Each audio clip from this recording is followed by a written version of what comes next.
بسم اللہ الرحمن الرحیم۔ السلام علیکم ورحمۃ اللہ۔ ڈیلی واقعات سننے کے لیے اس چینل کو سبسکرائب کریں۔ سہیل بن عمرو حدیبیہ میں سرکار دو عالم صلی اللہ علیہ وآلہ وسلم کے ساتھ صلح کی شرائط طے کرنے کے لیے آیا تھا۔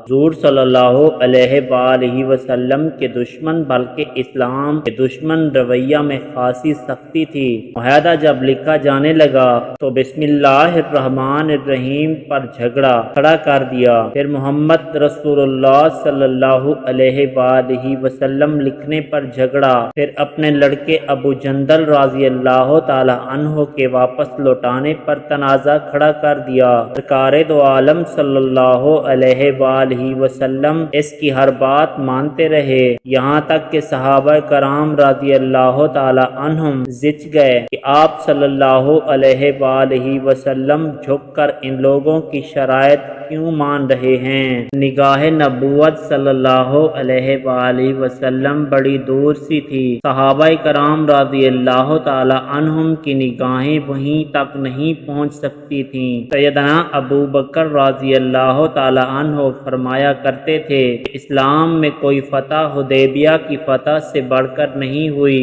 لوگ جلد بازی کرتے ہیں لیکن اللہ تعالی بندوں کی طرح جلد بازی نہیں کرتا۔ فرماتے ہیں کہ میں نے اپنی آنکھوں سے دیکھا کہ حجۃ الوداع میں آپ کے قربانی کے اونٹ یکے بعد دیگرے خود آگے بڑھ رہے تھے۔ ہر ایک اونٹ یہ چاہتا تھا کہ پہلے مجھے قربان کیا جائے۔ سہیل بن عمرو رضی اللہ تعالی عنہ بھی یہ سارا منظر اپنی آنکھوں سے دیکھ رہے تھے۔ انہوں نے دیکھا کہ اونٹوں کی قربانی کے بعد اللہ کے رسول صلی اللہ علیہ وآلہ وسلم نے حجام بلایا اور اپنا سر منڈایا۔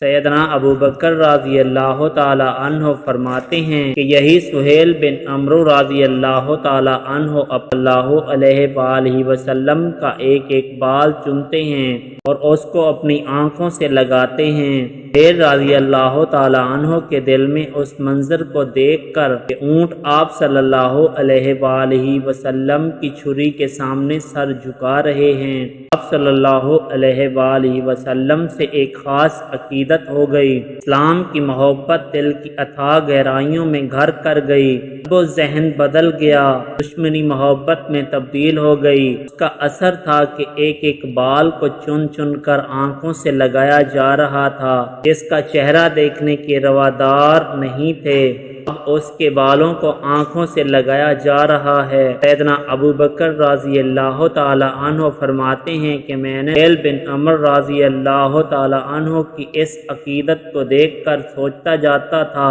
یہ وہی سہیل رضی اللہ تعالی عنہ ہیں جو حدیبیہ کی صلح کی موقع پر اس قدر بگڑ گیا تھا، بسم اللہ نہ لکھا جائے اور محمد بن عبداللہ لکھا جائے، محمد رسول اللہ صلی اللہ علیہ وآلہ وسلم نہ لکھا جائے۔ اس وقت اپنے بیٹے ابو جندل کو زنجیروں میں جکڑا کہ وہ حضور صلی اللہ علیہ وآلہ وسلم کا شیدائی تھا، اب خود اس کے اسیر ہو گئے۔ یہ دیکھ کر فرمایا، تعریف اس خدا کی جس نے سہیل بن عمرو رضی اللہ تعالی عنہ کو اسلام کی ہدایت دی۔ اس طرح کے متعدد واقعات سننے کے لیے ہمارے چینل کو سبسکرائب کریں اور بیل آئیکن کو پریس کریں تاکہ ہماری نیو آنے والی ویڈیوز آپ کو ملتی رہیں۔